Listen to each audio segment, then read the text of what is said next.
Welcome, residents, to the Dr. BC podcast. Almost lost it. My name is producer Richard, and across from me is the doctor himself. Hello. Each week, we talk about the weird and wonderful world of DC while fielding questions from listeners like you. And I'm reaping all the benefits. No review this week. Interesting. I just didn't put one in. Oh, I guess we're out now. Oh. No, we've got more. I just didn't put one in. Never gonna get that Lord of the Rings podcast this way. I guess you guys just don't want it bad enough. Interesting. So funny how we were supposed to be waiting this long to start Ghostfacers. What would you rather have done? Don't you paint me as the villain. You want this just as much as me. It's your fault. You did this. Yeah, I make you do things. Yeah, you're my boss. Oh, yeah. You keep threatening the security of my family. Yeah, you want this raise? You better fucking do what I tell you. I didn't like how you pointed at your This is audio medium. They didn't need to know. Listen. Democracy dies in the dark. Shining light. I will always tell you the truth. Richard pointed his dick. Now you're getting demoted. Oh. Doing the same amount of work. I'm just calling you like something to else. what? Demoted To what you were.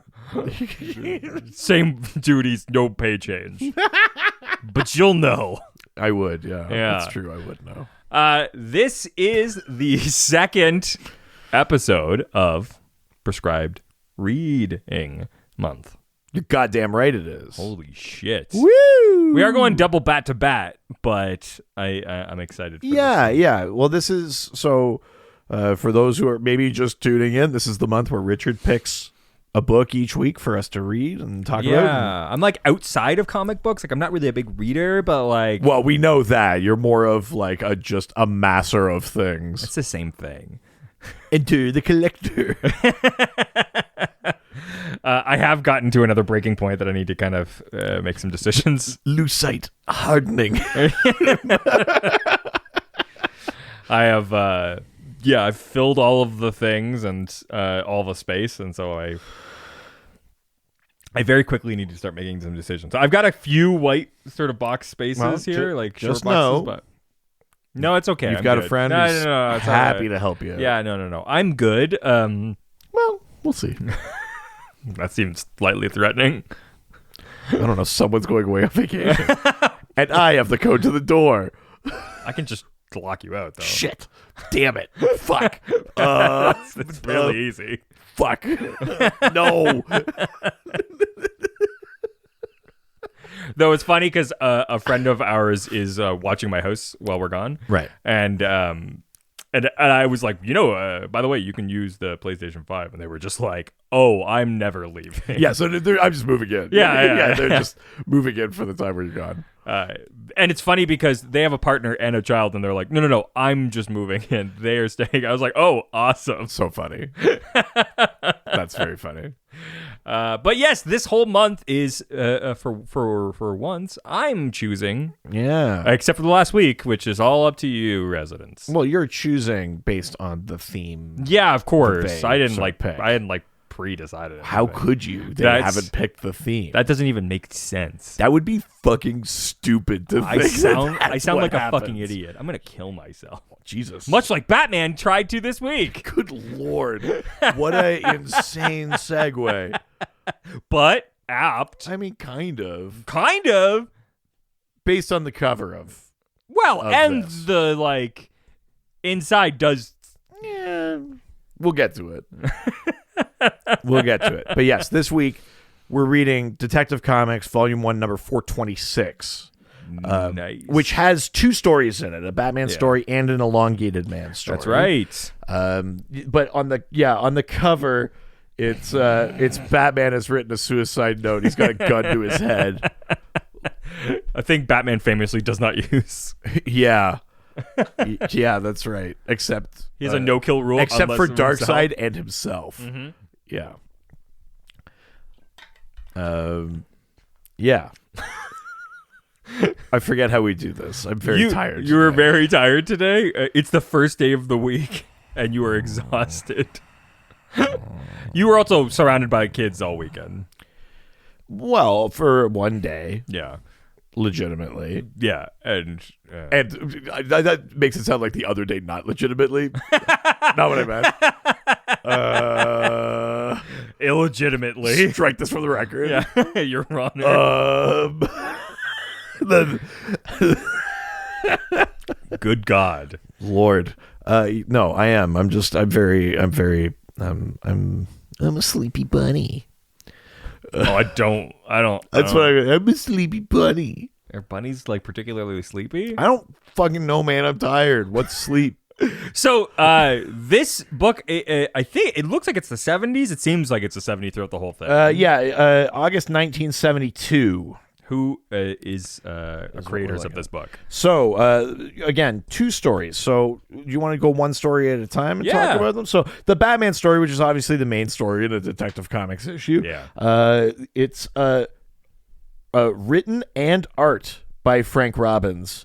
Letters by Ben Oda, and the editor was Julie Schwartz. And the cover is also? The cover artist is Mike Kaluta and Gasper Saladino. It's a very specific looking Batman. And I mean, very obviously, too, the art on the cover is different than what is inside. Yes.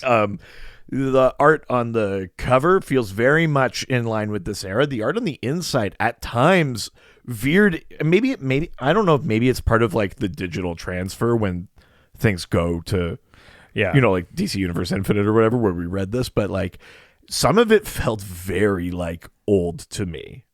Oh yeah. Especially in this Batman story. Like there were a few panels where I was like, this art looks like 40s Batman. Yeah. Not in a good way. No. And yeah, I don't know if that's just something about maybe like the full quality of the, pencils or the colors don't kind of come through when you transfer digital, or if it actually is just that sloppy. But there was some rough art. This is your story. This is your classic blue and gray and black. I love. Yeah. Again, we talked about this with the World's Finest Comics. I love this look for Batman. Yeah. So this story, very broadly, is Batman happens upon a burglar, and the burglar is also surprised to learn the place he was burgling was like a gambler who killed himself. Well, because it was like a swanky guy. house that I think he was breaking into. Yeah, and it's just like he just sees a guy at a gun, and he's like, "Oh my god, don't shoot!" But he's like, "Oh, this guy's already dead." And then he sees the suicide note, and Batman's like, "Oh, this everything about this is weird." You know how you kill yourself and your arm just falls holding a gun still? Yeah, outward. Yeah. And Batman's like, that's weird. And then he kind of learns that there's a pattern of these kind of like prominent, wealthy people killing themselves and leaving notes, and like a bunch have happened recently. And he pieces it together with the help of a gossip columnist who I think only appears in this issue, named Gingy. He figures out that they were all like degenerate gamblers. Mm-hmm. He goes in disguise to what he says is it's the only place in Gotham where they can legally gamble like this. It's the offshore. It's called Fortune's Wheel. It's this boat, but it's not like that far offshore. No. Like, I'm pretty sure you have to go like, isn't it like international waters? Isn't it like 200 nautical miles or something to get like? So funny. It's very, very funny to me. But he goes not as much as Malone. He goes as Hazard, John T. Hazard. John T. Hazard. I know. I was trying to figure. I'm like, is this like a joke or like? Yeah. I was like, no, it's. Yeah, he goes as John T. Hazard, and gambles until he wins too much because he's Batman, and then he's brought into the back room. They're like, "Do you want to play a real gambling game?" And it's this game of Russian roulette with this guy, Conrad Treach. What's the most you ever lost? Spin of yeah.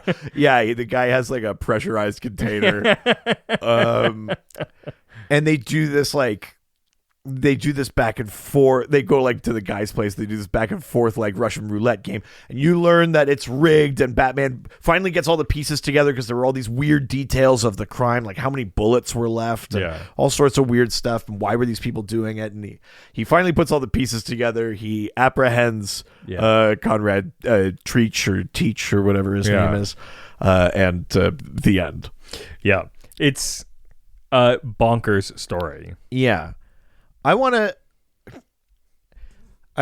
I want to jump right into a thing I found like truly hilarious in this story. So, part of the thing is like when they do the Russian roulette game, like this Conrad guy, his game is like, we will both, write our wills, and like that's kind of like the stakes you're putting up for the bet. Yes. I'll will you my car, I'll will you my whatever sort of thing. That's how and he has like there's like a secret like gun firing pin dampener on the gun. Well, I think he just it's like a flips the safety or something. Well, no, it's like he says it's like a secret button that basically puts something between the firing pin and the chamber so that it doesn't set off the gun. And the thing is, each round that the thing doesn't go off, you put another bullet in the chamber. So it's like increasing stakes and the ante up and all this kind of stuff, which is like it's kind of like exciting in its own way. But the thing that I found the funniest is Bruce is there in disguise as John T. Hazard. Oh, you're talking about the switch that happens out of fucking nowhere? He's sitting at the table as John T. Hazard, as just Conrad guy is talking about stuff, and Bruce is thinking like, okay, I think I've got just enough evidence. Conrad turns around or something once, turns back, and Batman, full Batman outfit, just sitting there, and he's like, Batman, and he's like, I was John T. Hazard the whole time. Is it even that dramatic? He says like, he says something to the effect of like, I was John T. The Hazard. Batman here, yeah. It's incredible. I mean, it's so funny, like, because it's literally the guy turns around and turns back. It's like so funny. He's like wearing like tearaway tuxedo. It's like and face. Yes. Where you put the mask on. I don't need to know how things happen always in a comic book, but I love how implausible this costume change is. It's very funny to me. Very funny. You know what I just realized? A thing that there's no closing quotations on the killer. Like, on the cover where it says Killer's Roulette. Yeah, you're right. So a few things I wanted to talk about. There's something I really like in this issue. Keeping in mind that we're reading detective comics.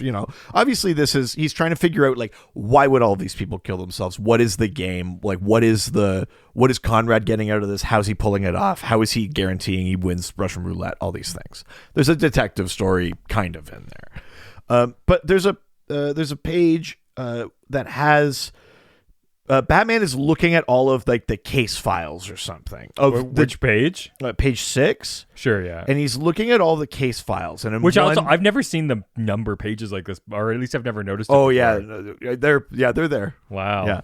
Yeah. He's looking. It's like 3 photos each of like one of the victim's hands and the gun, right? Like crime scene photos. But there's a different number of bullets at each one. And this is before he's realized that the game is like about the ante up and adding more bullets to the gun. He's like, why are there different amounts of bullets? There's something about that he doesn't get. But in the corner of this panel at the top of the page, it's like a bat-shaped, just like editor's narration that says, if you were the masked sleuth, would you be puzzled by what you see? It may be the vital clue to the most sinister crime of the century. Study it closely before you read below. And I kind of like, it doesn't really do anything. Like there's not like a lot of extra stuff in there, but I do like the sort of like, be a part of this. Like, what do you think solve this crime before Batman? Like, it's a comics talking to the audience is a thing I really like, and being more interactive with comics is a thing I really like.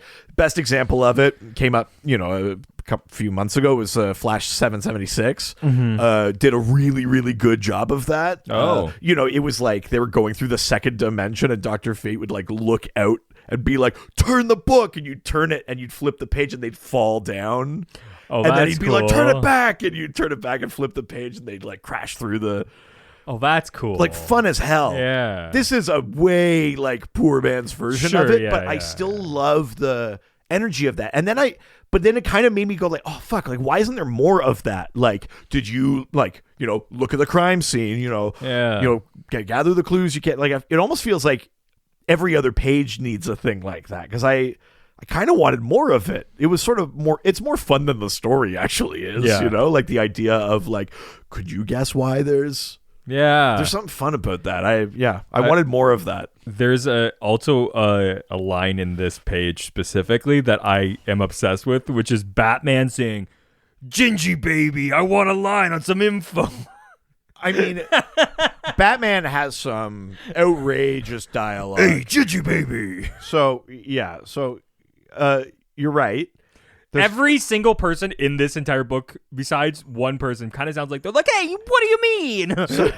Well, I mean, Gotham is in New Jersey. Yeah. Jeez, Hey, nah, man. Also, on page 3, like right when the story starts, Yeah. Batman shows up, and like this is when like the burglar is gonna burgle this guy who's already dead. The suicidal guy. Batman swings into the room and says, "Flashlights in dark rooms are just my meat. Oh, yeah. And you, creep, made my job easy." What does that even mean? It's like, they're my meat and you made my job easy. It's like those two thoughts aren't connected. Yeah. Those don't go together. It should be like, are my meat and you just made me hungry. Yeah. Or like I mean, that's stupider, but at least it's connected. Yeah. Like, so that's an insane line of dialogue. Mm-hmm. And then, yeah, you're right. When he goes to Gingy, who's this like gossip columnist. Hey, Gingy baby. He shows Sandy. It's like, it's almost like Batman has like convinced himself that it's like, I'll speak in their native tongue. Yeah. But it's just like, he's like, if I'm gonna talk to this gossip person, I better like make sure they know I know what's cool. But Gingy baby, I want a line on some inside info even you don't find fit to print. But she calls him BM. Yeah. She goes, oh really, BM? You know there ain't no such animal. When Gingy digs dirt, she prints. Also, like, is it the 40s? I know. I love it. I mean, it's super inconsistent, so it doesn't like work in the issue. But I really like it. In this way I like silly things increasingly. Oh, and this book is full of it. Yeah. John T. Hazard is incredible. The look, oh my god. Yeah, let's talk about John T. Hazard's look a little bit.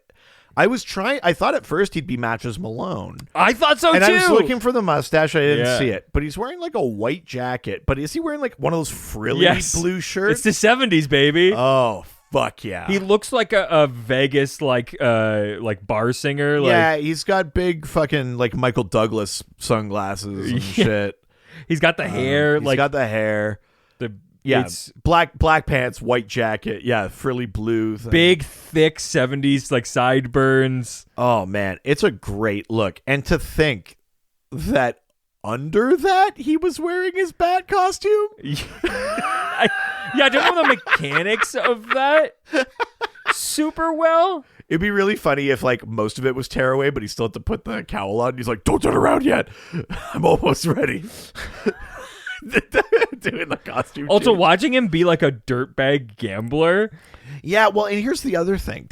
Since we're talking about the aesthetics, him being a dirtbag gambler, he's winning too much, and they're like, "House says you can't win more than $100,000." He goes, "You cheats! You call this fair?" Like he says, "I just started winning, baby." Like, you arrogant lackey. Yeah.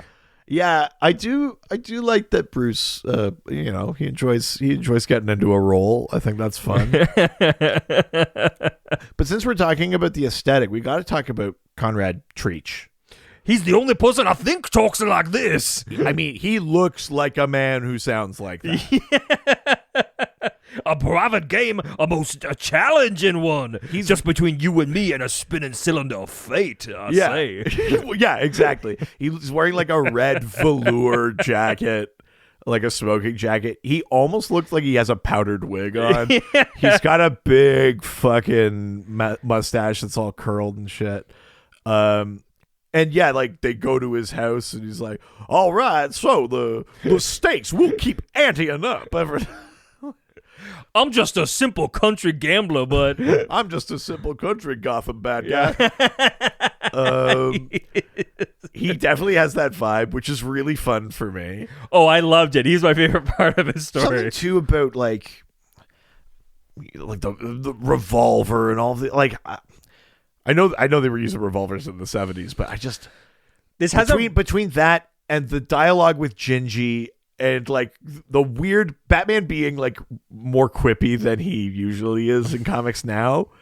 It's got a big 007 vibe. But it also is like, it's kind of pulpy. Yeah, totally. Which obviously is like the origins of the character and everything. Yeah. But it's funny to see like the 70s doing the 40s. Yes. It's kind of like funny to me.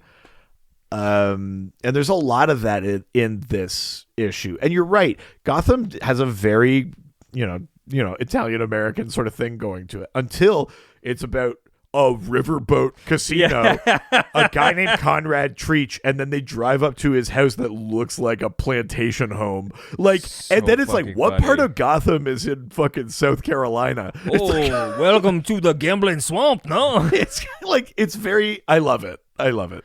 It's very silly though. I don't think it's meant silly. to be silly, but it is silly. Just watching Batman pull a gun to his head is so funny. Yeah, well, yeah, because here's the craziest part. Batman's like, I have all the evidence I need, but he reveals himself to be Batman, holds a gun to Conrad and goes, "Write your confession." And Conrad goes, "This won't hold up in court." And he goes, "Won't it?" It's like, it won't. No, it won't. Yeah, And then Batman's like, "I'll play your game." You're like, what? yeah. It's like he already knows about the secret thing because Yeah. they keep anteing up until there's 6 bullets in the revolver, and he's like, "You go." He's like that. He's like, "No, I can't." He goes, I guess he needed him to confess about the thing, even though Yeah, he's like, what kind of sucker do you think I am? even though he already knew about. I don't know I don't fully understand why Batman has to play the Russian roulette game. I don't know, but I do love the frame, like the page in which they show the actual like Russian roulette game between Batman. That is one page where I was like, the art's doing some real work here. Yeah, like I don't love the art, but it's a really cool framing. It looks, yeah, you're right. Like in terms of layout, like panel layout. Yeah, Where yeah. it's like we see each successive bullet go in, and it's different, like kind of shots of hands. But and also, guns like and the heads center and stuff. of it is the barrel. Yeah. And like each hole for each bullet, each chamber is a frame in itself of the bullets being like put it. It's a really cool page. It looks great. Yeah. And yet there's other pages in this that look, Oh, yeah. they look like Yeah. fucking Detective Comics 27. Yeah, they like, look like shit. They look like it's just like a plain solid color in the background. It's like the thickest fucking lines and like no detail. Yeah. So like, it might be like, I spent all that time on the fucking revolver page. I gotta get this thing done. Like this page specifically is so bad. That one's really bad. Yeah. Although I will say, the page you're looking at, have a look at how the cape falls. Doesn't that kind of look like the Batman? Oh, a little bit. Yeah. Like a little bit that there's trench kind of coaty, like yeah. a collar. Yeah. Kind of almost like a Sure. coat sort of vibe to the cape and how it attaches. Yeah. I've never seen so much like big text. Like, because here's the thing. I'm used to seeing a lot of text sometimes, but the amount of like it's like each frame is like so much text for not that much not that many words. Yeah. Like I'm looking at this page and it's like it's so much text. I mean, we're still kind of in we haven't fully crossed over from into like show don't tell. Sure, yeah. There's a lot of tell. I mean, there's still writers like that. Like fucking Bendis is like that. Like how come the first page of every Bendis comic is like a string of like 14 word bubbles? Sure, yeah. Yeah. It's like too much. Yeah. But yeah, there. Maybe it's because this Frank Robbins is doing double duty. Well, I guess triple duty because he's writer. He's also doing the pencils and the inks. It's just a lot of it just feels not even utilitarian. It feels like just a little, Yeah, totally. a little sloppy and stuff like that. The shifting tone of dialogue is very jarring. Yeah. Because the narration is really grounded. Like the Dark Knight on a, he'll face a lethal roulette, all this kind of stuff. And then Batman goes like, I love meat. You did it. This feels sloppy. It does. Like extremely. Like I look at the pencil work in this and it's sloppy. It feels like it was just like it was very quickly done and and maybe I shouldn't judge. I can't do this.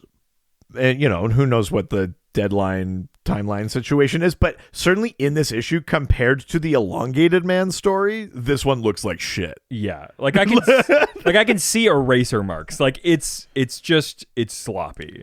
Yeah, I just don't. Yeah, I don't think it's that good. I'm confused by the idea that Gingy only shows up in this issue because Batman goes very specifically to her as like a gossip columnist or whatever. Yeah, and this feels like a thing where it's either we need Batman to go to someone who has their ear to the ground. We should use a character that we have used before, or like a one-off, or like he goes to Vicky Vale, she's a reporter, or something that is established. But it's like, no, we're gonna bring in Gingy, the gossip reporter, and you go like, okay, are we gonna see her again? And then like, no. And he addresses her like they're like as if they have a relationship. And I know continuity is not like the big be all end all or whatever in the 70s, and that's fine. But there was still like the idea of like recurring characters or like people filling a role. Like I actually kind of like the idea that Batman has a relationship with like a gossip columnist. I think that is part of like the tools in his arsenal. Totally. She calls him BM, but like where the fuck is she? Right. That's like maybe the most interesting potential thing in this issue. Yeah, yeah. And it's like it's two panels, and then that's it. And she never shows up again, which is wild. Totally. So what did you think of this story? It's a pretty like story. Yeah. And it is like a sloppy issue. Now, despite the things I like about it, the things I like are mostly like where it's falling down. Like I'm having ironic fun with it, but like I don't think it's good. I think the mystery is not that much of a mystery, and I don't fully understand Batman's long game or why he has to like just show up as Batman and beat the shit out of him. Shit out of him, I do like that it's a bad detective story. I do like that it is a detective story. I do too, but again, you tease us with this thing where it's like, look at the panels. What do you see? But it's like, then just fucking do that. Yeah, that's better.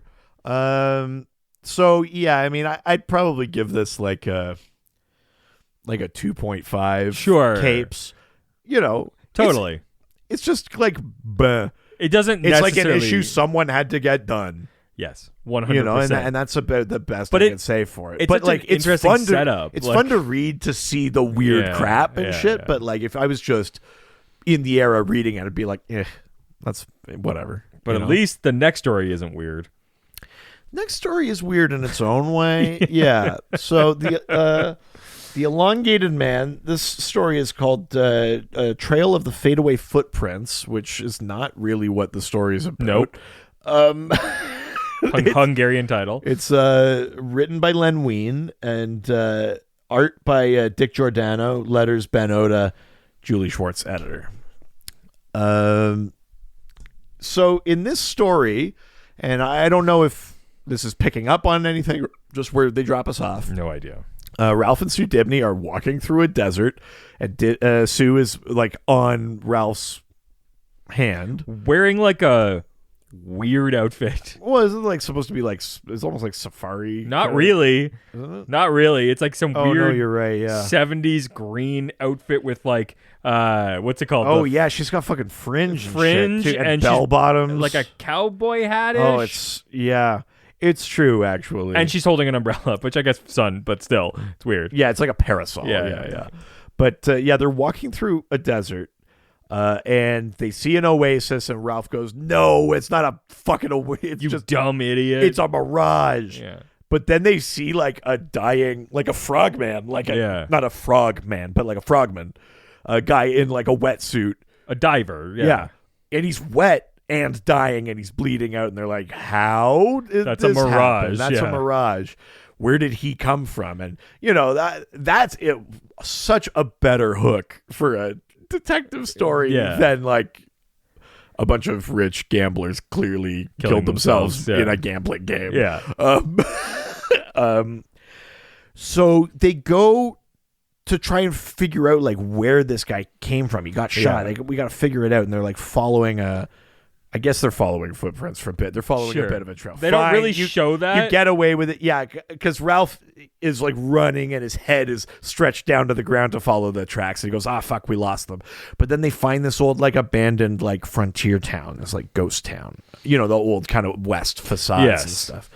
And they go in there and he's like, he like pumps water and he's like, why would they leave this town when they still have water in the well? And he goes, there's fish in the water. Gross. Which I don't. Yeah. I mean, for Old West, that seems fine. Yeah. And then this guy shows up and goes like, don't you take my claim. Yeah. Like this kind of old prospector guy. And they go, we're not. Which I'm like, what year is this supposed to be? Well, and then he's like, I'm Ralph Dibny, Elongated Man. And you remember like, oh yeah, he's like a public hero. Yeah, yeah. Which is kind of cool. And I forget exactly how they realize it. But they realize that this guy must have shot the frogman. Well, because he like very quickly like changes his tone. Like but they realize something, and then he says something, and Sue goes, "Your voice changed," and he goes, "Yeah, and I'm gonna shoot you." And Ralph's like, "That's the rifle you used, isn't it?" And he like wraps himself. It's the around Jeep. It's the Betsy, because when the guy dies, he says Betsy. The frogman says like Betsy as he's dying, and then they see this Jeep that the prospector pulls up in, and it says Betsy on it. You're right, yes. And that's when the prospector's like, "Oh no, you guys are fucked." Yeah, and then Ralph very quickly disarms him, which is great. And then he goes, "I think I have an idea of where this frogman came from." Yeah. So he says, "Sue, hold my ankles." And he stretches into the well. He's like, "I don't want to get stuck down there. Hold my ankles." God, that is the worst part of this. It makes me throw up. I hate it. It's gross. I hate it. Just like the thought of, even if you could fit in there, like the claustrophobia makes my skin crawl. And we go to this like subterranean cave, and there's water down there and stuff like that. And these guys are stealing radium. Yeah. But the radium, I don't fully understand. The radium was stolen or hidden or something. It's like an old mine or some shit. Yeah, and the guy hid and they had hired the frogman to find the radium, which was down in the water. Yeah. But then he knew too much, and they had to shoot him. Yeah. And now these guys are stealing the radium, which seems like a mistake. It also seems like that's why it's a ghost town. Well, yeah. Which I think you're meant to imply, but they never say. Yeah, but also he was like, somebody dumped the radium in the underground lake beneath this town. But I don't know if that happened before or after. I think it's like before, and then they were looking for it. Oh, sure, yeah. And then they hired the frogman to find it. Sure. And then they shot him.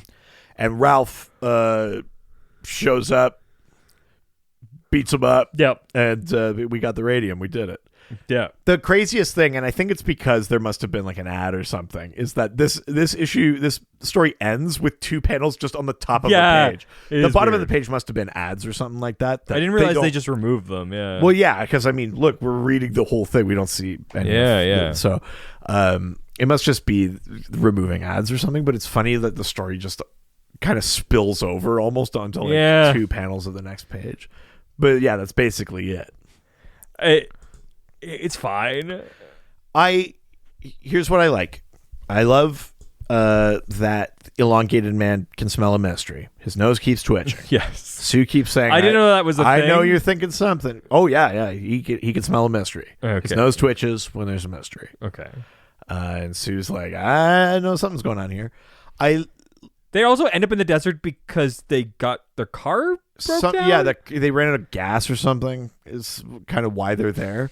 But also they see a mirage of water. Yes. But there is water. Yeah, it wasn't a mirage. The mirage is that there was water on the surface. Sure. But there's an underground lake. Sure. There is water. Yes. Wherever they are.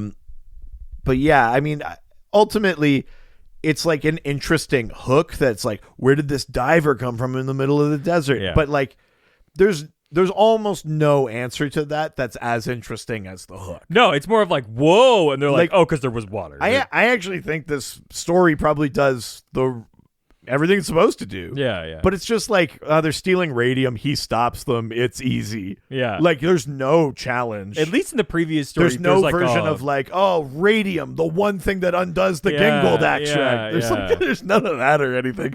He just stops them and it's fine. Yeah. You know, it's a backup story. They don't have a lot of room for shit. So I think it just ends up being a little boring. Yeah.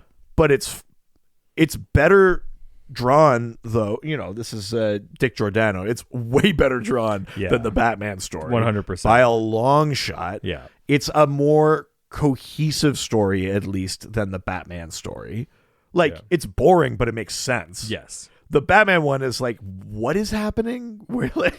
Yeah, I think the setup... most of the confusion in the Batman story is like, why is Batman doing it this way? Yeah. It feels to me like it's a 007 thing for somebody who could just literally come in and beat the shit out of him. Listen, I got to give... To go backwards, I got to give some credit to that Batman story for giving us Batman not as Batman. Yeah, he barely does doing any Batman some stuff, disguise, but also doing some disguise stuff, showing up someone else. Like, I like that. That's fun too. He's not just like waiting outside the boat dressed as a bat. Like, I like that.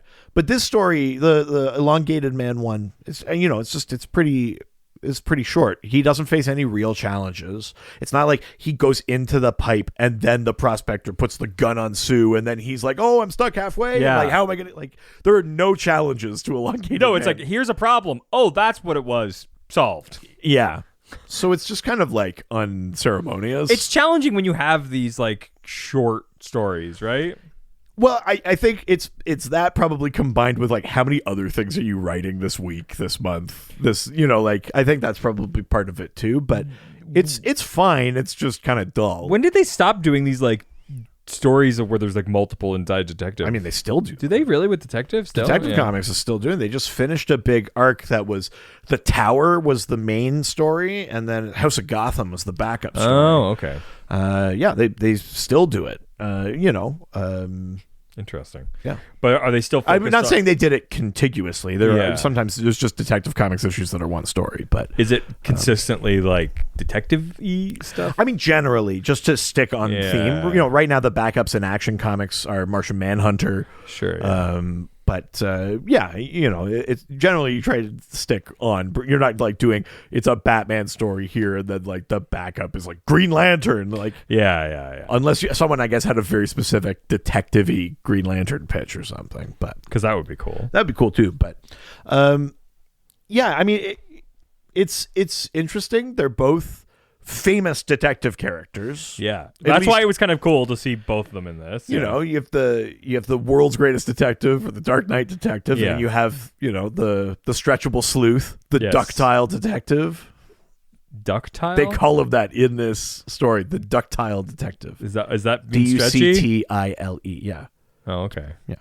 Cool. How do you rate this? I'd give this one like a 3 out of 5. It's slightly better. It's because it's well made. It's just dull. It's just boring. Yeah, it's just boring. Like nothing happens and there's no challenge. But like it's good. Like the art is good. I think it looks good.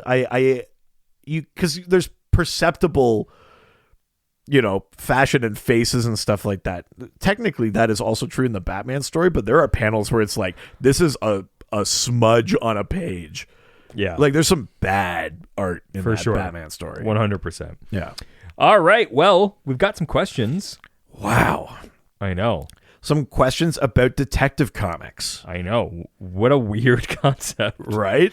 But largely a lot about also about Elongated Man, which is All fun. right. Well, let's get into it. Well, wait. What did you rate these? Oh, yeah, about exactly. Is the your same. policy for this month just to agree with me? Because you did this last week too. Yeah. Okay. Yeah. I don't have an opinion. I'm gonna remember this. Yeah. No matter what you say, I have to. He's just gonna with agree. you.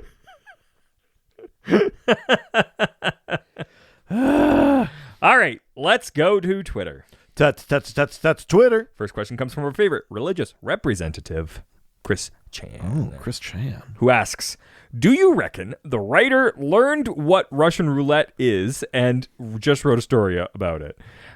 Also, how many more crimes would have been solved if everyone just spoke to Gingy? So, listen. First part first. the Russian roulette thing it does feel very like slapdash thrown into this issue, because the thing that they never set up is like, does he set up how come the one guy looked like he was sitting in the chair? You almost expect it to look like something different. Like, how did he kill himself? But then he looks like he's that, So then it's like, well, why even? He's doing this rigged game of Russian roulette, which I guess, it gets people out of the way and they've willed him their things. But like, if these people are already degenerate gamblers, couldn't you just cheat at a different game? And they would still bet the farm. You know what I mean? Like, yeah, there's the internal logic of it isn't great. It does kind of feel like Russian roulette. What a fun set piece for Batman. Like let's figure out a way to make it happen. Yeah, it does sort of feel like you start at Russian roulette, you work backwards from there, kind of thing, as opposed to it being like, this is a thing that makes a lot of sense in this story, and we'll do it that way. I guess other than it's the thing that tips Batman off to like the mystery in the first place. Mm-hmm. Is that these suicides don't make sense, but that's crazy for suicide because it always makes sense. Listen, you don't got to tell me. Yeah, I mean that's kind of my thought on that. Gingy though. Gingy. God, what a missed opportunity. I want more Gingy. She in 2 panels, she gives off such clear like Joey's agent Estelle. 1000%. Yes. Hey Joey. Yeah. Gingy baby. Yeah, just Batman walking in that room like he's fucking Picard doing his Dixon Hill holosuite.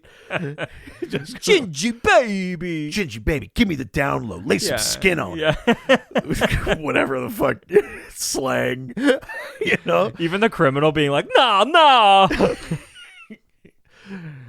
That's my meat, and I'm here to do it. It's so pulpy. It's fucking hilarious. I really like it. Yeah, I mean, Gingy feels like she fell out of like a Dick Tracy comic. Yeah.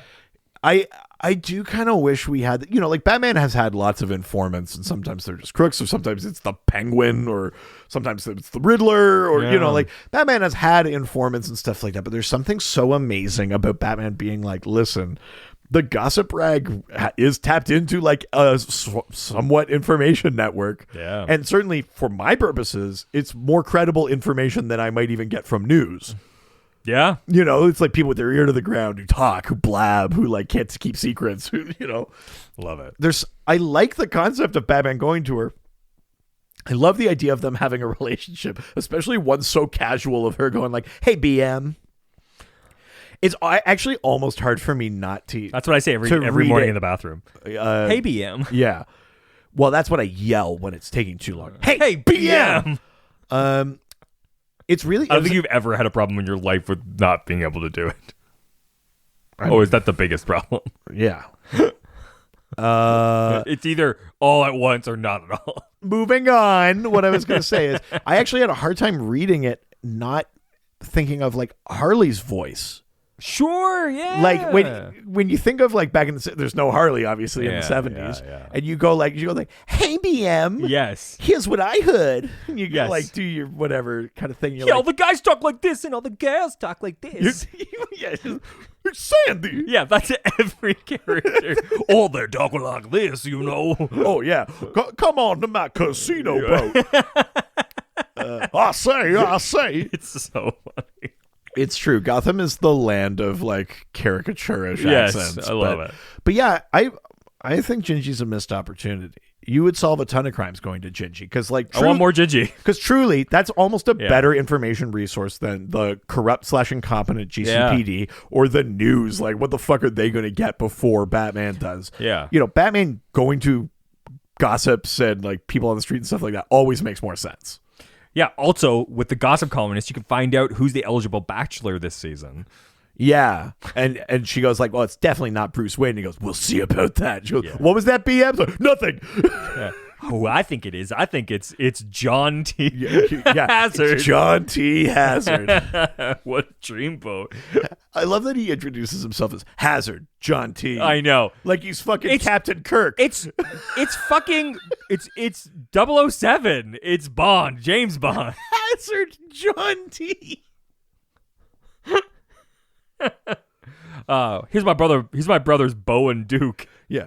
The T stands for Turbo. Also, it's like, oh wait, are you Bruce Wayne with sunglasses? No.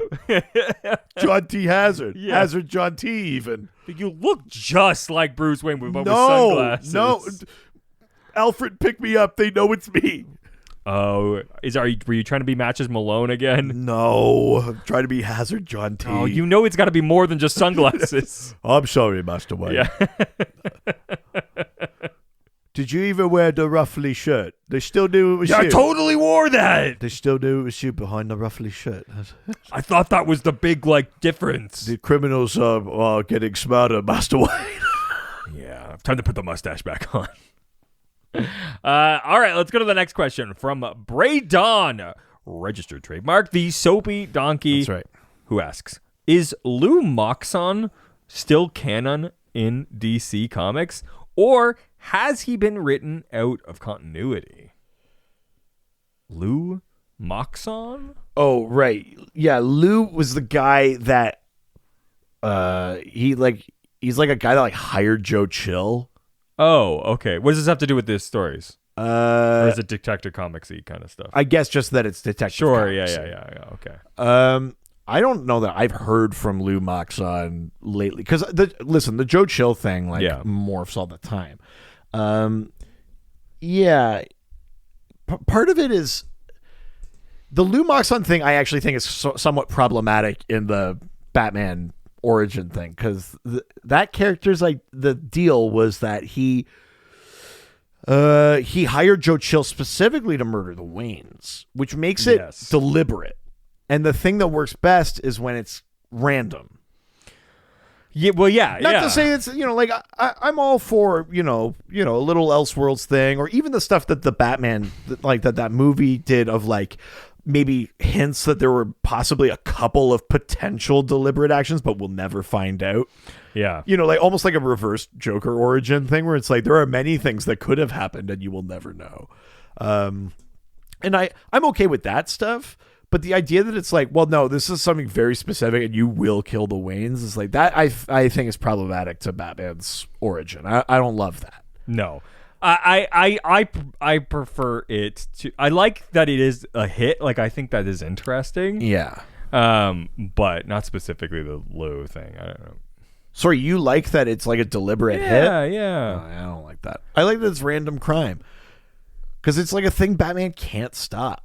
You know what I mean? It's in the way that not that I like it, but I like when Pa Kent dies from a heart attack. Love that. I fucking love not a that fucking part. Tornado, although whatever. But it's a thing Superman can't stop. He won't. He refused. He saw it and didn't do shit. Listen, here's the thing. I'm shitting on that scene right now, but I don't know. It kind of works for me. He didn't do it. He could have. He's got all of the ability. Yeah. But he trusts his dad. His xenophobic, some kind of murderous dad who's you probably should have let that bus full of kids drown so they wouldn't find out who you are. Also, don't ever let anybody know about you. Yeah. The world's not ready. Yeah. Probably. Also, don't save me from this tornado. Yeah. But I will save the dog. No, he actually did. As he was flying away, he said, "Somebody save." I like that the movie gives Jonathan Kent the dignity of just disappearing into the wind, and it's not you see his corpse whoa, hitting roofs and shit, or you just bashing into shit going around the tornado. You find him in the weather vane, at the Oh end. no, yeah, over on the Lang farm.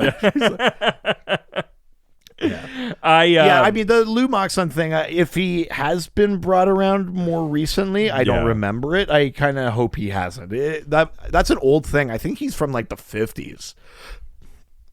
I think that's a story in the 50s. A sort of retcon thing that's I was the one behind it. Sure, kind of bullshit. Yeah. All right, well, let's leave Twitter and head on over to Instagram. Now we're going to Instagram, take some questions and answer them. First question comes from Dan Hummer 97. Oh, yeah. Definitely getting Hummers in 97. Nice.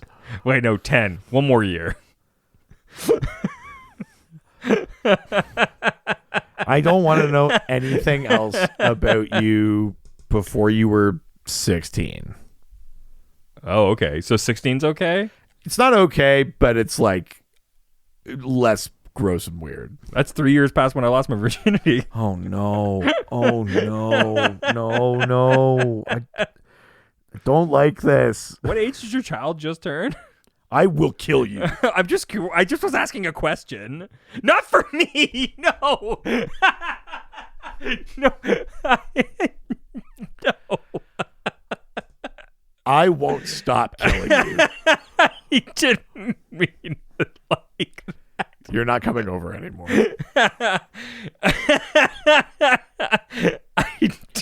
I think we're done here.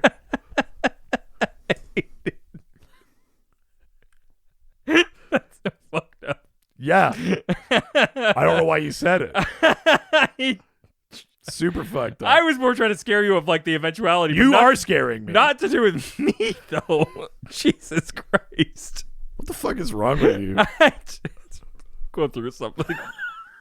Date 97 asks, why do you think Elongated Man never really got his own series?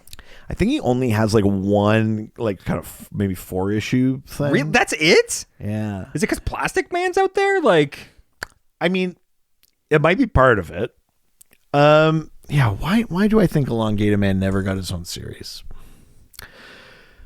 Oh boy, you know what? Plastic Man might be part of it. Just like Plastic Man is like arguably like a more entertaining / interesting character with stretchy powers, or at least a character whose stretchy powers are slightly more important to who they are. Sure, yeah. You know, like maybe that's the thing. Elongated Man uses his stretch powers and stuff. He's a fucking superhero. He shows up in the Justice League. Like, he's in there. But, like, wait, what is he at his core? He's a detective. Does stretching make you a great detective? Like, I guess it gets you into places, or you can, like, turn into a key and open the door and stuff. But, like, it's not the same. Like, Martian Manhunter can, like, become somebody. Yeah. You know? And like read minds and shit like that. Like even that. But then you look at Martian Manhunter stories. They're very rarely detective stories. Martian Manhunter, like solo series, I mean. Very rarely detective stories. So maybe it's just that, you know, on a solo series where maybe you need a little bit more action and stuff like that. Maybe I don't know. People just didn't think that was a good fit. It would have been interesting though. Like I in no way do I think it can't be done or shouldn't be done.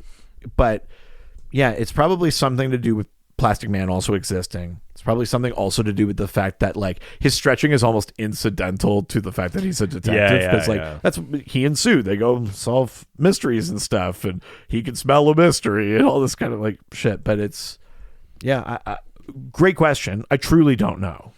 Yeah, I think for me the best guess is like Plastic Man does really well. I think the characters are not like so drastically different that it's like there must have been something, but do I have an Elongated Man comic?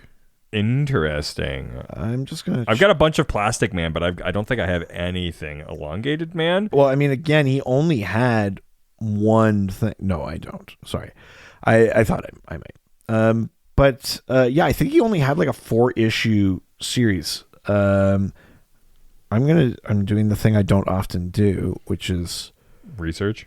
Yep. I was gonna look up. Yeah, I've got a lot of stuff with Elongated Man, but nothing like it's all like Flash and like Armageddon and like Identity Crisis and. Like, yeah, it's just this one series where they go to Europe. Yeah, Justice League Europe. Well, no. Like it's called Elongated Man. Oh, but they go to Europe. It's like 4 issues. I wonder if that's part around that same time then, or I think it probably is. It's in the early 90s. Yeah, but yeah, I don't know. What would you want to see in like an Elongated Man series if he got a solo series? I mean, that's interesting because I think I bump up against the same issue, which I'm just like, well, I kind of just want Plastic Man, but I think you maybe have to lean on the relationship. Yeah, because the more interesting thing is that Ralph and Sue are a team and that they're public. Yeah, you know, like those are the things that are kind of distinguishing. So maybe have him struggle like between like trying to be a detective and have a relationship and being in the public eye. And like that's really stretching him too thin. Oof. But there's also the opportunity there before a lot of other heroes of like, you make Sue like an actual character in that book, and you go like, what's it like to be basically like a public civilian superhero, because she's working with him. Yeah, what's it like being with a guy who can stretch? Not what I meant. Hey, Nice. Gingy here. Yeah. How big's that hog? Yeah. As big as you want it to be. BM, I got a scoop for you. Incredible. Yeah. Love Gingy. All right, let's go to the next question. Jesus. From fucking lock up your daughters, Jack Stonewall. Can you please stop making it about people's daughters? What the fuck is wrong with you, man? 305 episodes and it's come to this. Jack Stonewall asks, Jesus. which Robin or other Bat family member would get along best with Elongated Man? Oh, interesting. Dick? Yeah, I mean, it's always kind Everybody of like, gets along with Dick. Personality-wise, they probably have the most fun together or something. But, like, strong case for Tim, though. Tim is like the detective Robin, Sure, like, yeah. I think they'd probably have more kind of sort of professional fun, trading stories and swapping, like, how did you solve this? What tipped you off? Blah, blah, blah, blah, blah. Like, I think that'd be fun. I mean, to tie this and the last question together, it wouldn't be a solo series, which isn't fully what we were asked, but Yeah. I would love to fucking get that like Guild of Detection. Oh, as that's like all I want. or just have them like as the backup in Detective That's Comics. all I want. You don't have to give them a book. I get it. Whatever. Sales numbers, blah, blah, blah. Boring bullshit. I understand it's a business. Just give me it somewhere. Like make it the backup in Detective Comics or something. Sure, but like just, different team ups every couple of issues. They're like short 2 or 3 issue stories. And it's like this time it's Elongated Man and Hawkman. Or this time it's, Detective Chimp. And, and I. Sue Dibney. Yeah, exactly. And like just pair them off, do that kind of thing. I think that would be like a lot of fun. And you could bring in, Tim Drake, obviously. Great detective. And you could have Elongated Man kind of show off his skill. Also, it would be the interesting challenge of like, what are each of these detectives good at? There's more than one thing to be good at that could make you a good detective. And so it'd be like neat to see the different kind of professional approaches play off each other, and that shit I would like. That'd be a fun backup story. Speaking of detective stuff, have you played Disco Elysium yet? No, you're just saying words now. You should play it. It's like totally up your alley. But what? Disco Elysium, right? It's like a detective video game, like an RPG sort of like role playing kind of thing. Okay. But it's incredible. It's like you'll fall in love with it. 100%. It's exactly up your alley. There's not enough time for it's things a game I like. It's a thing you can play in little bits. It'll be your next like favorite video game. It's not scary and involves no action at all. Fine, but I also have to run the Australian Grand Prix. I'm playing F1. I was like 2021 right now as well, and Horizon still. I mean, yeah, obviously, yeah. All right, let's leave Instagram and head on over to the email. check the email. Hope it's from a female. Oh my god. Can't believe I remembered the drop. I know. The one and only email we have is from Pen15. Jesus. The email pussy@vag.com. Wait, no. Pussy@vag.com. It's back. Holy shit. I know. It's been years. I know. Holy shit.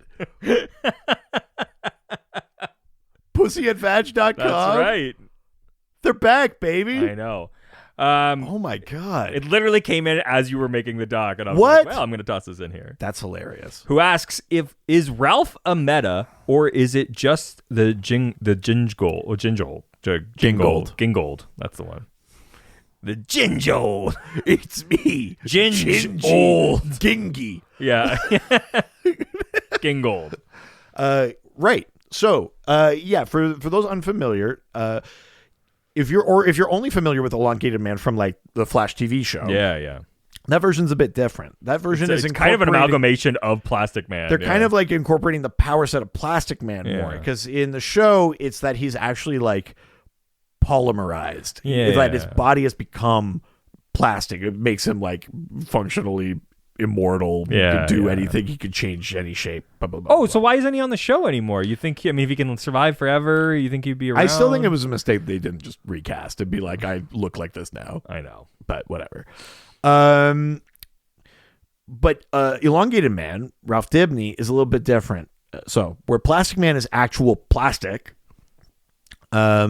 Elongated Man would drink this extract called Gingold extract that comes from some tree or whatever, and it was like the rubber tree or something. It's bullshit like that, and it would like allow him to stretch and do this thing. But anybody could drink that, so theoretically, and possibly that was a story at some point. I haven't read every Elongated Man story, but that was a thing for a very long time. And then when this like idea of the metahuman, the metagene, when that became like more of like a cohesive idea in DC about like how do powers work, how do they function, blah blah blah blah.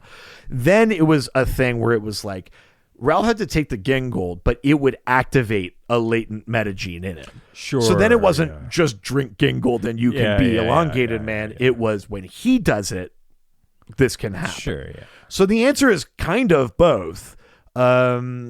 Because he did, as far as I know, he always still needed it.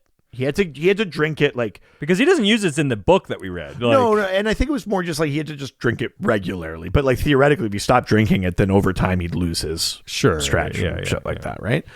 But I think it was like it didn't like permanently activate his metagene or something, and maybe there's a version where it's powerful enough to do that, but it would kill it. Who knows? Maybe someone actually dealt with it at some point. I don't remember, but the essential of the retcon was that the Gingold extract would activate his metagene, allow him to get these stretchy powers, and that was also the reason why not just anyone could do it. Totally. Yeah. All right. Well, that was pussy@vatch.com. Welcome back. Thank you. We salute you. Absolutely. We'll pen 15 years. We are leaving email and now going over to the Docscord. Oh, mother son of Docscord. We are going to the Docscord. Docscord now. Docscord now. Hang on. Hang on. Okay. Docscord like you. I could dox through the scord with you. Scorpion, nice. Yeah, baby. With the doxy things we do, I want to be doxed by you. He's like, I want to be doxed like you. Yeah, was it you that taught me that? Yeah. That Scorpion is from like fucking Finland or They're something? like German, I think. Yeah. Like crazy thick accents. And when you hear it now, it's like all you can hear. I did actually kind of notice it. I was listening to some Scorpion today. All of these things we do. No one like you. Yeah, it's very funny when you finally hear it. First question from the Docscore comes from Yo Crow, it's Scarrow. Sorry, I just want to. I know we live in like this sort of kind of horrible. Yeah, everything's bad. Anglo-centric kind of world because of colonialism and all these things. So all these bands from other places are like almost obligated to release music in English if they want to. Totally. Break in, right? Yeah. Which is like, now we got to sing in a language we don't speak kind of thing. But like, I wonder like how many, or if there are very, like when basketball players aren't good enough to play in the NBA and they go play in fucking like Czech Republic or something. Sure, yeah. Is there like a level for bands where it's like, we're not really making it here? And then you like go to like, or do you like, you go to like Andorra and you're like, wow, we're huge here. Or do you graduate to that, right? And so you'd be like, I guess we're going to have to start singing in this language. Because there's like a situation where it's like bands like from Canada who end up in the United States. It's like you have to graduate to the United States. Well, there's that piece. So I do wonder. But you know what I mean? Like, is there like a thing where it's like if it's not working out, then it's like Try it in English.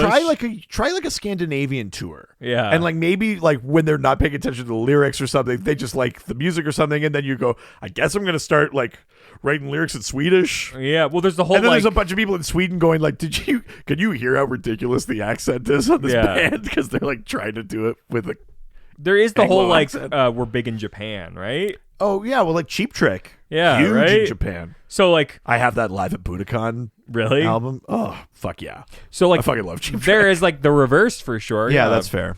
But I don't know. Yeah, I'd just be curious.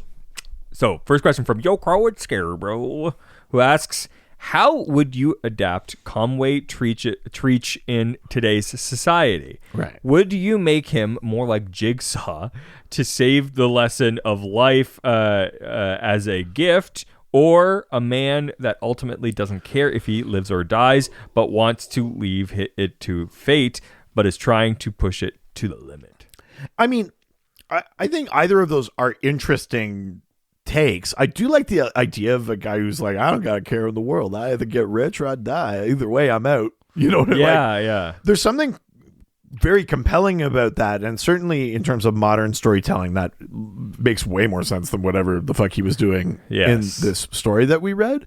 But I'm also not 100% sure you have to change that part of him. No. I think you just make him like he's the chair of the RNC or something like that. He's like Sure. I like the idea. You know, maybe he's like a shadow lobbyist, and his like gimmick is like, now we generously donated to your campaign, and we're mighty disappointed you ain't passed those bills yet. So I say we settle this the old-fashioned Southern way with a gentle game of Russian roulette.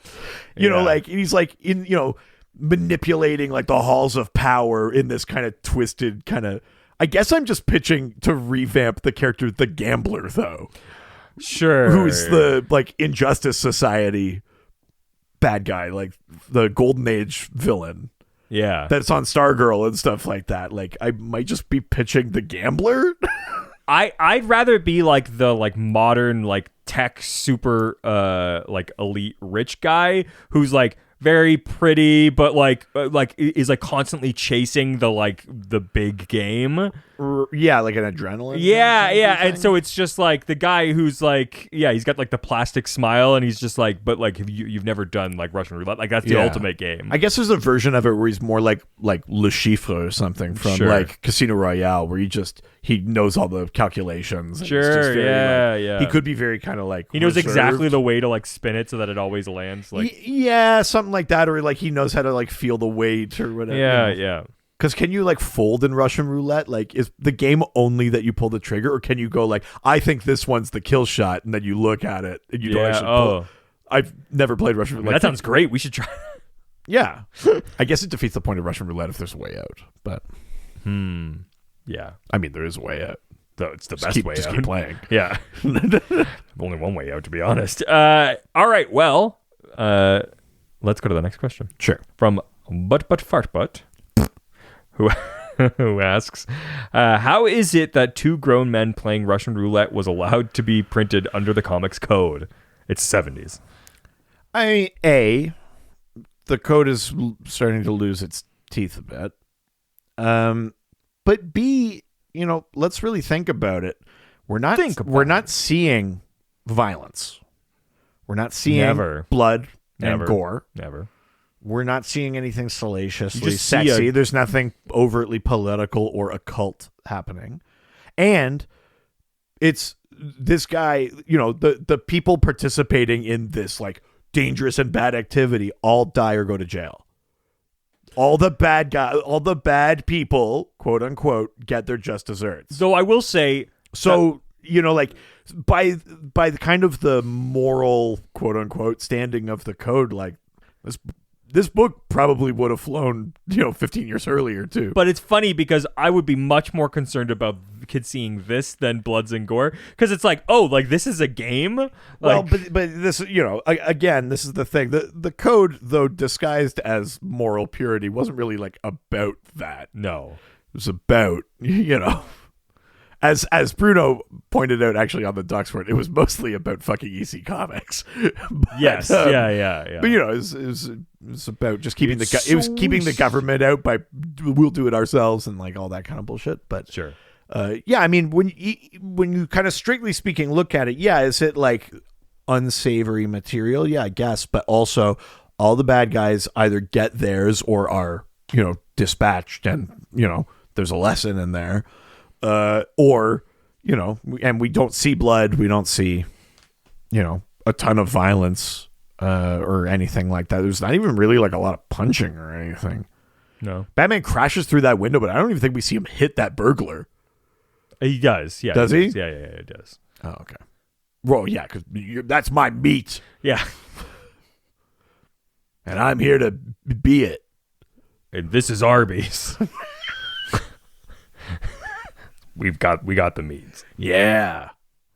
Fresh, never frozen, baby. God, I fucking love That's what he says. He punches Mr. Freeze.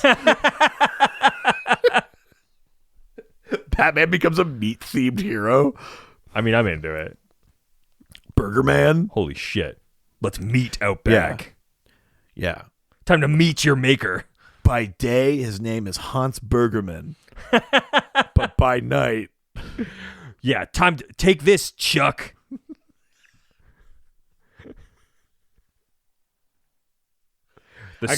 I'm going to give you a big whack. What? Big Mac. Oh, sure. The stakes were too high.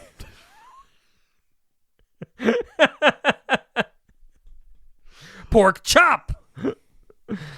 I got it. I could do this all day. Wow. But I don't have to because that was the last question. That's right, baby. But we are not done. Oh. It's time to play everybody's favorite game. Okay. Yeah, like you're acting like you're like, what's going next? Oh. Yeah. Go on. So salacious. Interesting. Can you get the name of a character based on someone who does not read comic books to describe that character to us? Okay. So the basic idea here is take me through it. So my wife, she doesn't. I'm already bored. Yeah, fair. My wife doesn't read comic books, nor does she care for them. I send her a photo of a DC character. She sends back 4 clues describing what she sees. The doctor does not know who the character is and has to guess who it is. Sometimes he stumbles backwards into the right answer. Like some sort of rainbow archer. Some sort of rainbow archer. Ding, ding, ding, ding, ding, ding. What are we? Some kind of suicide squad? I love it. All right. First of 4 clues. Are you ready? I am. Yeah, hit me. First clue. Taco salesperson.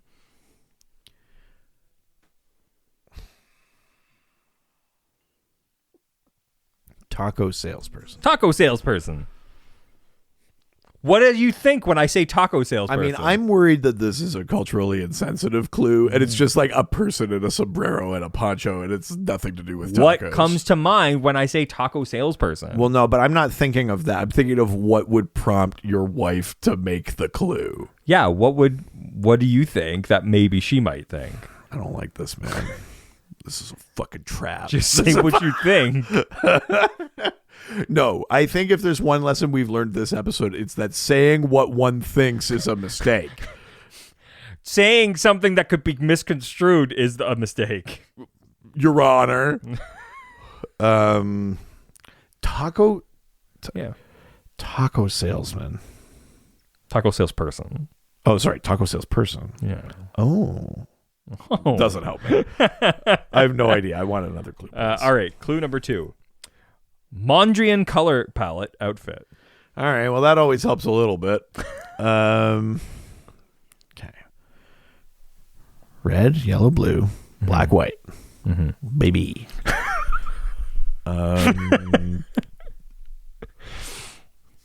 Who wears red, yellow, and blue? Yeah.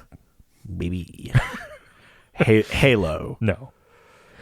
Ultra Comics. No. Halo. Superman. No. Yeah. No. Taco salesperson. Superman. You pick like one panel of Superman like delivering tacos or something. That is. If I ever run out of characters, that's the next round. Just to really throw me. Yeah. Look, that's How is she supposed to know that that's not Superman? Yeah, he's not the most recognizable. He's got Superman. tacos. That's not how we're used to seeing him. Another clue, please. Okay. Clue number 3. Calls everyone on the ranch to dinner.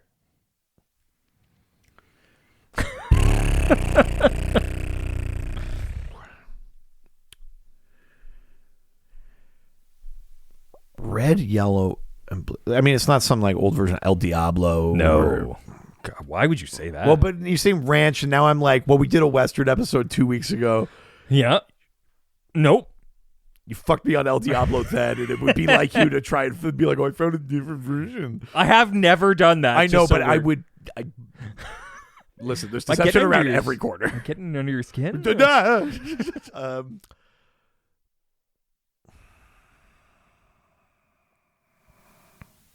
ranch. Mm-hmm. Fuck me. Give me the last clue, please. The final clue. Was a prop in the movie National Treasure. The Declaration of Independence? The very famous character. But they were a prop? Yeah.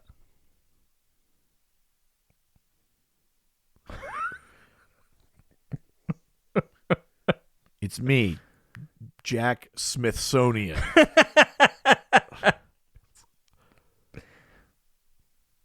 A prop Yeah. in National Treasure. Definitely. Yeah. With a Mondrian color palette. Yep.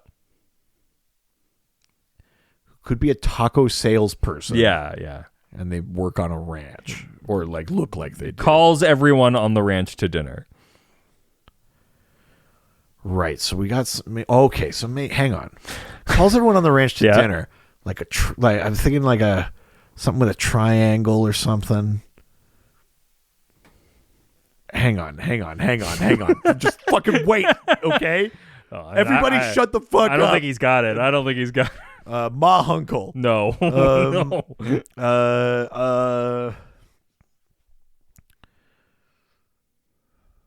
Liberty Bell. It is. Fuck yeah, baby. Yes, motherfucker. Yeah, baby. Liberty Bell.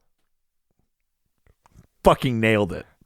I mean, was a prop in National Treasure. You're right. You're not wrong. There we go. Oh, I got there. holy shit. Mishearing the ranch question, like clue, and getting that, I was like, oh, I know what I'm aiming for. Yeah. Liberty Bell. There we go. Very nice. Holy shit. I'm impressed. Color me impressed. I think this is 3 weeks in a row. Whoa. This is the longest streak I've had in a while. Whoa. I mean, on the show. Yeah, I was gonna. Yeah, I've seen some people wear underwear. Yeah, don't look at the pipes.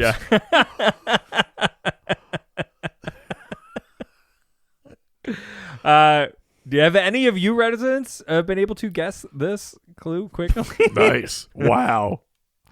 Good. And other sentences that make sense? Good Lord. Maybe you want to send us a clue or holy shit. Jesus Christ. Hold on. We're really sleeping through this episode. Maybe you want to send a question for next week's episode. That's right. Next week we are reading The New Guardians, Volume 1, Number 2. Yeah. So send questions about that issue, about that series, about that team. About like health issues that are arisen in that. Things like that. Oh no. I haven't read it yet. Oh, do you not know? Oh, I yeah. haven't read it yet. Oh, I'm looking forward to it. Uh-oh.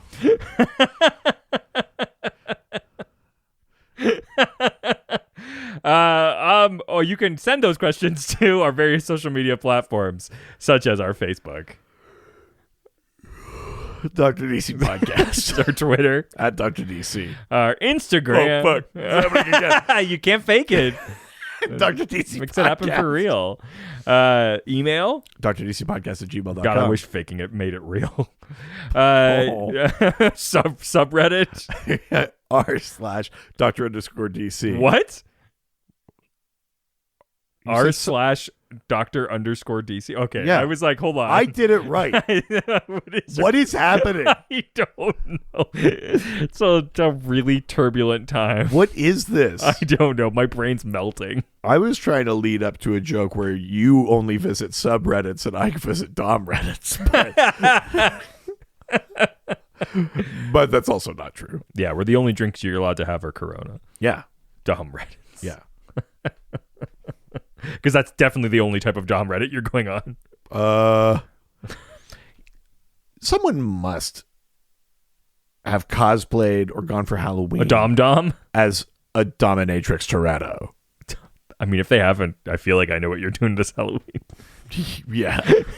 Just you in like leather chaps with like bald and like a Corona, like yeah, it's like white tank top. Yeah, bald, assless chaps with the chain. Yeah, and then just also like it's a wrench that also is a whip. Yeah, that's what it is.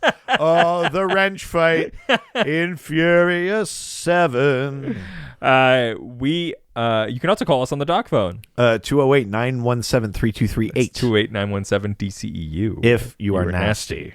Because we're young and cool, we're on TikTok. At Dr. DC. Because we're old and irrelevant, we have a website. DrDCpodcast.com or .ca. Why don't you give us a 5-star review? Go on to whatever podcast platform you get this episode. You looked me dead in the eyes and I lost it. I'm just looking at you, man. I'm just watching you don't look at me while I do this. I just want to see the master at work. Wherever you get our podcast, you can leave us a 5-star review, probably there. If it's not an Apple podcast. I don't know what's throwing you off, man. Take us a photo of it and send it to us. Yeah, take us a photo of it.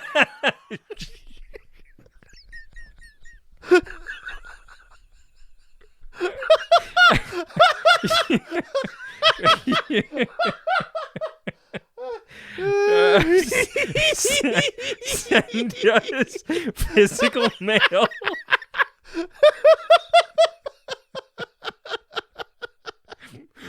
Gonna do it. I put a gun down. We start playing Russian roulette. God, hashtag last year of the podcast. Yeah. You Physical mail. You can send that to us at 301 Hogue Street. That's Hoge Street in Whitehorse, Yukon, Canada. Y1A1V8, either to Richard Eden or Reed Vanier. All right, you pulled that one off. Very That's nice. right. Very nice. Oh, I'm so good. Speaking of very tell nice, them the next thing. We've got a Patreon. Yeah, tell them about it. You know the details. Oh, no. We've got a $1, $5, and $7 level. Yeah. $1 gets you access to our amazing fan group. That's online. Seems more informal, but our fan community. That's where we have conversations about DC Comics, about past and future episodes. Hey, what's about that fan community called? The residents. It's the Doc Scored. Jesus Christ, the word. The Doxonites. the Doc Scored, our Discord community. Yeah, whatever. I don't go on there. I don't care. At the higher levels, you get bonus episodes, you get videos, you get theme pulls, all sorts of fun stuff, and it helps to support us, which clearly we will need. Other ways to support us are to listen to our other podcasts. Yeah, what other ways? Oh, no. We have a whole other podcast about watching the CW TV show that had 15 seasons called Supernatural. Yeah, it's about watching it. Yeah, we are called Ghostfacers, a Supernatural rewatch. Obviously, we're called Ghostfacers, a Supernatural rewatch. We're called that. Yeah, that's us. Obviously, in we're that called room. that with the subtitle. That's correct. There's 15 seasons of Supernatural. How many seasons are we watched? We are watched 4, and we're about to start number 5. By the time this comes out, potentially 5 will be out. No, when this is out, we're between 4 and 5. 5 will come. 4 has happened. And maybe we do something We've watched between. it. There's more. Maybe there's an episode in between that. Possibly. Who's to say? If you think that show is better planned than this one, boy, do you have another thing coming. No, it is better. It is kind of. Yeah. Man, this episode is. That's it for this week. Ciao, ciao. Oh, fuck. Adios. Heroes, they always fight for what is right. Live with danger and adventure, they are men of might. This was a Brain Freeze podcast.